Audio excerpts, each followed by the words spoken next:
Hello everyone, उम्मीद करता हूँ सब खैरियत से होंगे। तो दोस्तों, आज की वीडियो का आगाज़ करते हैं। और आज की वीडियो का आगाज़ करने से पहले मैं आपको आज की वीडियो का टॉपिक बता देता हूँ, जैसे कि मैं अपनी हर वीडियो में करता हूँ।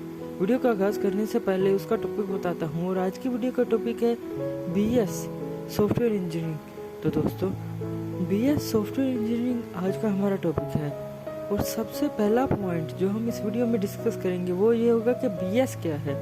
और दूसरे नंबर वाला पॉइंट ये होगा कि BS सॉफ्टवेयर इंजीनियरिंग क्या है। और तीसरे नंबर वाला पॉइंट ये होगा कि BS सॉफ्टवेयर इंजीनियरिंग में बुक्स कौन कौन सी हैं। और चौथे नंबर वाला पॉइंट ये होगा कि BS सॉफ्टवेयर इंजीनियरिंग करने के बाद हम किन किन शोबे में अप्लाई कर सकते हैं, वो कौन कौन से शोबा जाते हैं, वो कौन कौन सी जॉब्स हैं जो हम हासिल कर सकते हैं BS सॉफ्टवेयर इंजीनियरिंग करने के बाद।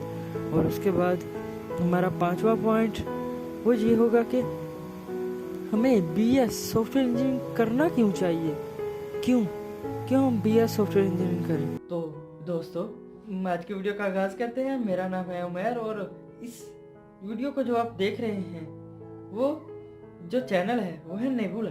तो चले, तो दोस्तों आज की वीडियो का आगाज़ करते हैं। और सबसे पहला पॉइंट कि BS क्या है। तो BS 4 साल डिग्री है।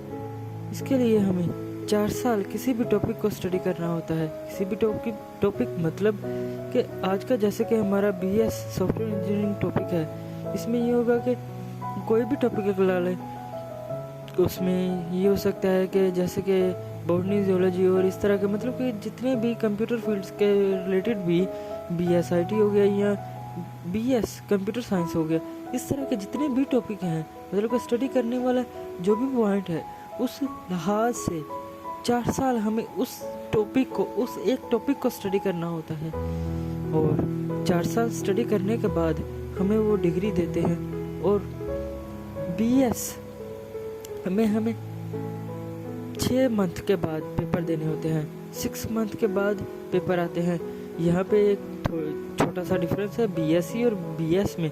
BS 6 महीनों के बाद आ जाता है, 6 मंथ के बाद पेपर आते हैं। और जबकि BSc में एनुअल सिस्टम होता है। एनुअल सिस्टम मतलब 1 साल के बाद पेपर आते हैं। जी दोस्तों, तो ये है हमारा पहला टॉपिक, BS क्या है, पहला पॉइंट मतलब कि। और उसके बाद दूसरा पॉइंट ये है कि BS सॉफ्टवेयर इंजीनियरिंग क्या है। तो दोस्तों, BS सॉफ्टवेयर इंजीनियरिंग इसमें ये है IT और BScs की तरह का, लेकिन इसमें हमें सॉफ्टवेयर्स के बारे में भी बताया जाता है। सॉफ्टवेयर की स्टडी की जाती है, सॉफ्टवेयर्स को कैसे स्टडी किया जाता है, सॉफ्टवेयर्स में क्या क्या होता है और सॉफ्टवेयर्स कैसे बनते हैं। और सॉफ्टवेयर्स में अगर हमने रिवर्स इंजीनियरिंग का नाम सुना हो तो उसमें मतलब कि यही होता है कि सॉफ्टवेयर्स के जितनी भी चीज़ें होती हैं, जैसे कि इंजीनियरिंग मतलब कि बेसिकली इंजीनियरिंग किसे कहते हैं, ये इंजीनियर कौन होता है, वो जो किसी भी चीज़ का अगर कोई इंजीनियर है तो वो उस चीज़ के जो कंपोनेंट्स हैं, जो पॉइंट्स हैं या जो उसके हिस्सा जाते हैं उनके बारे में जानता होता है। वो उनको खोल कर, मतलब कि अगर फिजिकल चीज़ है तो वो उनको खोल कर उनको दोबारा जॉइन करने का माहिर होता है।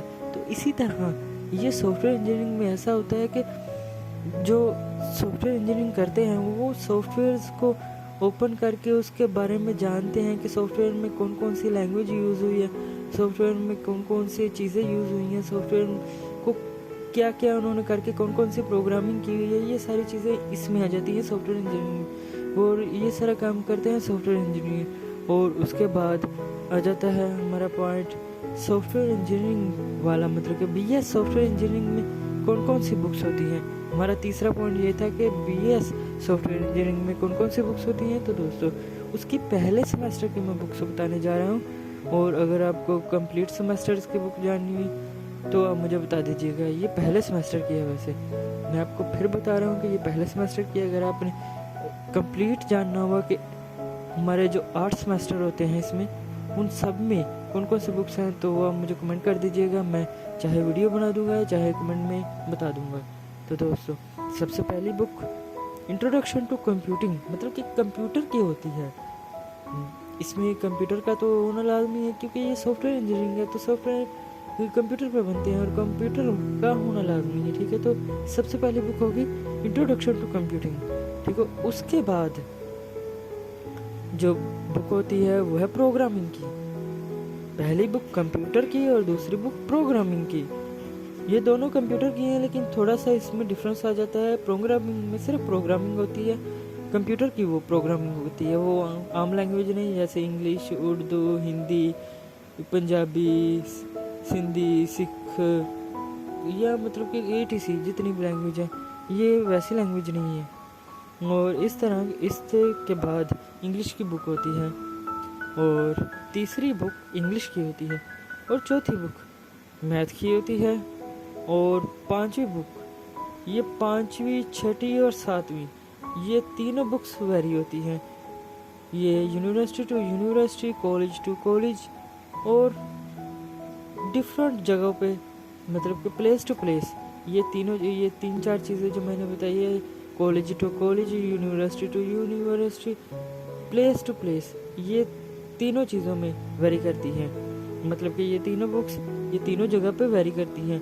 अगर आप एक कॉलेज में हैं तो दूसरे कॉलेज में बुक्स वेरी हो सकती हैं, और अगर आप एक जगह पे हैं तो दूसरे जगह पे बुक्स वेरी हो सकती हैं, और अगर आप एक यूनिवर्सिटी में हैं तो दूसरी यूनिवर्सिटी में बुक्स वेरी हो सकती हैं। इसलिए इनको वेरी जो बुक्स उनमें रखा गया है।